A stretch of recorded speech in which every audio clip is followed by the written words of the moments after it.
Hi, friends. So today's Wellness Minutes are about presence, as in not the bot kind, but presence, being present, social media management, and how it's affecting our mental health. So I do a lot of walking out in nature and I see a lot of things.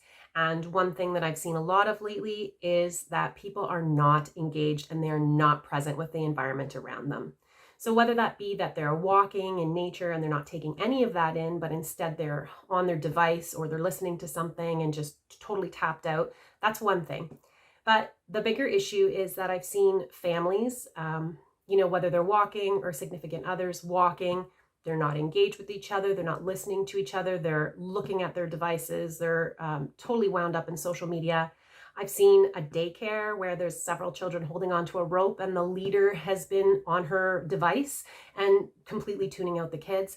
And likewise, I've seen a family waiting at the bus stop where 3 out of the 4 were on devices and the little one that was too young to be on their device just completely ignored and just sitting there looking around. And that's a sad thing to see these things start to happen in our society. And it's probably the reason why the younger generation now, when they walk in the streets, they walk out there, they don't even say hi to you or acknowledge you, the majority of the time, because they're so used to being tuned out and ignored, they think it's normal. And I think that's a really big problem that's starting to happen.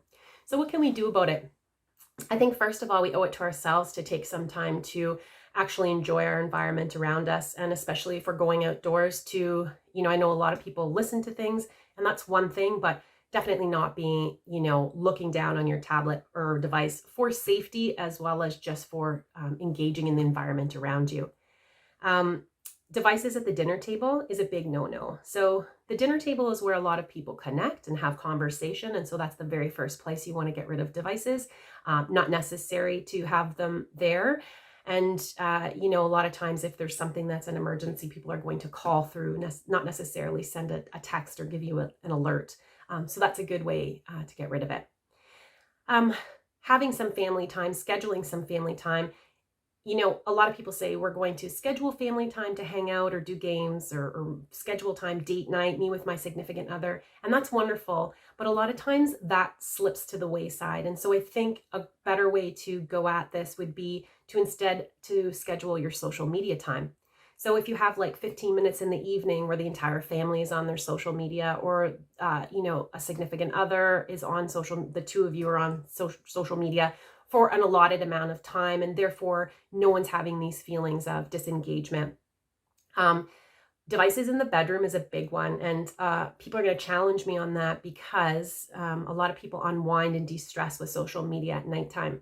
But, when the social media addiction some people don't want to call it an addiction, when the social media world starts to take your attention away from those that are important to you, it starts to be an issue. Likewise at work, we're so used to, answering emails, looking at text messages and things. If you are in a meeting, it is taboo to really be checking your phone. It shouldn't be something that you're constantly disengaging to check your phone. Likewise, you can consider your significant other, your family members, your mom and dad, and friends, all these people to be important and look at your time with them as meetings as well, where it is disrespectful and not really accepted to stray away from the conversation for the reasons that people need to feel important. Everybody likes to be heard and everybody likes to be seen and acknowledged.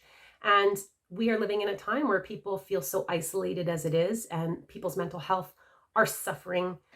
People feel very like they're not doing enough, that they have low self-worth, that they are, depressed and anxious as it is. So despite the effects that social media could have on the individual person as far as their anxiety and depression, I can guarantee you that being in a room with someone and being ignored is worse. So food for thought. Stay healthy, friends.